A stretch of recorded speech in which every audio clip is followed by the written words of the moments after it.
નમસ્કાર મિત્રો, દેશ અને દુનિયાના સુપરફાસ્ટ સમાચારમાં તમારું સ્વાગત છે।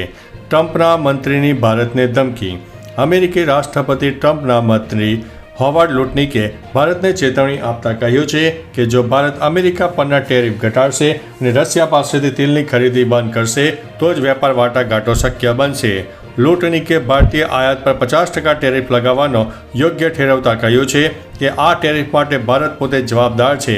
તેમણે ભારતના વેપાર સંબંધોને એકતરફી ગણાવ્યા અને કહ્યું કે ટ્રમ્પ પ્રશાસન વર્ષો જૂની ભૂલો સુધારવા માગે છે। મિત્રો, અન્ય મહત્વના સમાચારની વાત કરીએ તો મહારાષ્ટ્ર સરકાર અનામતમાં ફસાય। મરાઠા અનામત આંદોલનના કારણે મહારાષ્ટ્ર સરકાર મુશ્કેલીમાં છે। સરકારે મરાઠાઓને અનામત આપવા માટે જાહેર કરેલા આદેશ પર રાજકીય ગરમાવો આવ્યો છે।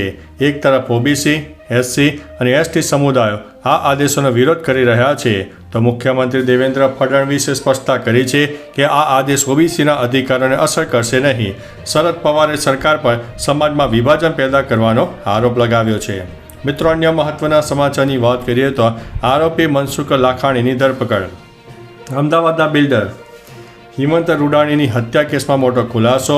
મુખ્ય આરોપી મનસુખ લાખાણીની ધરપકડ કરવામાં આવી। પૂછપરછ અને 3 આરોપીઓની કબૂલાત પરથી તેમની ભૂમિકા સામે આવી। 2 બિલ્ડરોની જમીન વિવાદ 2024માં ઊભી થઈ હતી, જેમાં હિંમતના પુત્ર ધવલે મનસુખના પુત્ર સામે 1.5 કરોડની છેતરપિંડી અને વિશ્વાસઘાતની ફરિયાદ નોંધાવી। મનસુખે રૂડાણીની હત્યા માટે સોપારી પણ આપી હતી અને તપાસ હાલ ચાલી રહી છે। મિત્રો, અન્ય મહત્વના સમાચારની વાત કરીએ તો ગુજરાત હાઈકોર્ટમાં એક ઈમેલથી ખળભળાટ મચી જવા પામ્યો છે। ગુજરાત હાઈકોર્ટને બોમ્બથી ઉડાવી દેવાની ધમકી મળી છે।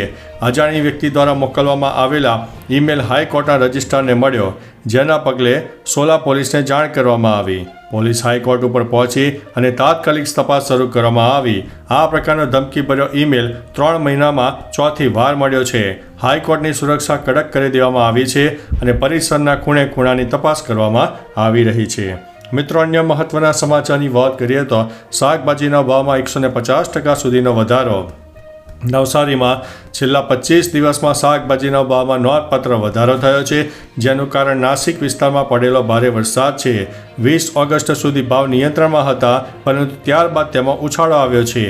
એપીએમસી નવસારીના ભાવ પત્રક મુજબ રીંગણના 20 કિલોના 1000થી 1500 રૂપિયા, ગુવાર ચોળી પાપડીના 1200થી 1400 રૂપિયા, તુવેરના 1000થી 2000, બટાકાના 180થી 380, કાંદાના 180થી 320ના ભાવે વેચાઈ રહ્યા છે। મિત્રો, અન્ય મહત્વના સમાચારની વાત કરીએ તો ગાંધીજીને ભાજપની ટોપી પહેરાવી ઝંડો પણ પકડાવ્યો। બિહારના મુઝફ્ફરમાં મહાત્મા ગાંધીની પ્રતિમાને ભાજપની ટોપી પહેરાવી અને કમળનો ઝંડો પકડાવતા વિવાદ સર્જાયો છે। કોંગ્રેસ અને આરજેડીએ આ કૃત્યને બાપુનું અપમાન ગણાવ્યું છે। આ ઘટના એનડીએના કાર્યકર્તા સંમેલન દરમિયાન બની હતી। બાદમાં આરજેડીના કાર્યકરોએ વિરોધ પ્રદર્શન કરીને પ્રતિમાને ગંગાજળથી સાફ કરી, જ્યારે ભાજપ આને આરજેડીનું કાવતરું ગણાવ્યું છે। મિત્રો, અન્ય મહત્વના સમાચારની વાત કરીએ તો દૂરદર્શનનો ગઈકાલે 66મો સ્થાપના દિવસ હતો। 15 સપ્ટેમ્બર 1959ના રોજ લોકસેવા પ્રસારક દૂરદર્શનની સ્થાપના કરવામાં આવી। આ વર્ષે તેના સ્થાપનને 66 વર્ષ પૂર્ણ થઈ ગયા છે। તાત્કાલિક રાષ્ટ્રપતિ ડૉક્ટર રાજેન્દ્ર પ્રસાદે દેશના પ્રથમ ટેલિવિઝન સ્ટેશનનું ઉદ્ઘાટન કર્યું। વર્ષ 1965થી નિયમિત સેવાઓ શરૂ થઈ અને 1982માં મુંબઈ અને અમૃતસરમાં સેવા વિસ્તરી, સાથે રંગીન પ્રસારણ શરૂ થયું। આજે દૂરદર્શન 24 કલાક માહિતી અને મનોરંજનના કાર્યક્રમો પ્રસારિત કરી રહ્યું છે। મિત્રો, અન્ય મહત્વના સમાચારની વાત કરીએ તો ભારત પાકિસ્તાનની આખી મેચ ફિક્સ હતી। શિવસેનાના સાંસદ સંજય રાઉતે ભારત પાકિસ્તાન મેચ અંગે મોટો દાવો કર્યો છે। તેમણે કહ્યું છે કે ભારત પાકિસ્તાનની આખી મેચ ફિક્સ હતી। આ મેચથી પાકિસ્તાને 1000 કરોડ રૂપિયાનો ફાયદો થયો છે। 1.5 લાખ કરોડ રૂપિયાનો સટ્ટો લગાવવામાં આવ્યો અને તેમાંથી 50,000 કરોડ રૂપિયા પાકિસ્તાનમાં ગયા। આ પૈસા ફક્ત આતંકવાદમાં જ વાપરવામાં આવશે। ભારત પાકિસ્તાન મેચ આપણી સેના, શહીદો અને મહિલાઓનું અપમાન છે। મિત્રો, અન્ય મહત્વના સમાચારની વાત કરીએ તો અમદાવાદ, સુરત અને રાજકોટ કરતાં વડોદરા વિકાસમાં પાછળ જોવા મળ્યું।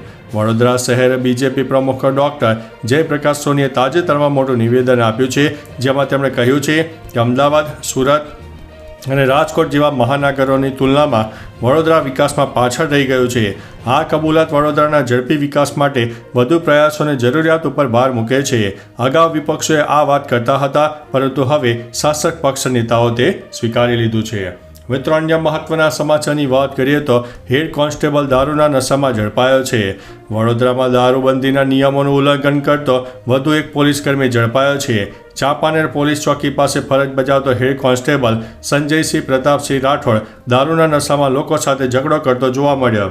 સ્થાનિકોએ આક્ષેપ કર્યો કે તેણે ગંદી ગાળો પણ આપી હતી. પોલીસે તેની ધરપકડ કરી છે અને તપાસ કરતાં તે નશામાં હોવાનું બહાર આવ્યું છે. મિત્રો, અન્ય મહત્વના સમાચારની વાત કરીએ તો અમિત શાહ કરશે રાજકોટની મુલાકાત.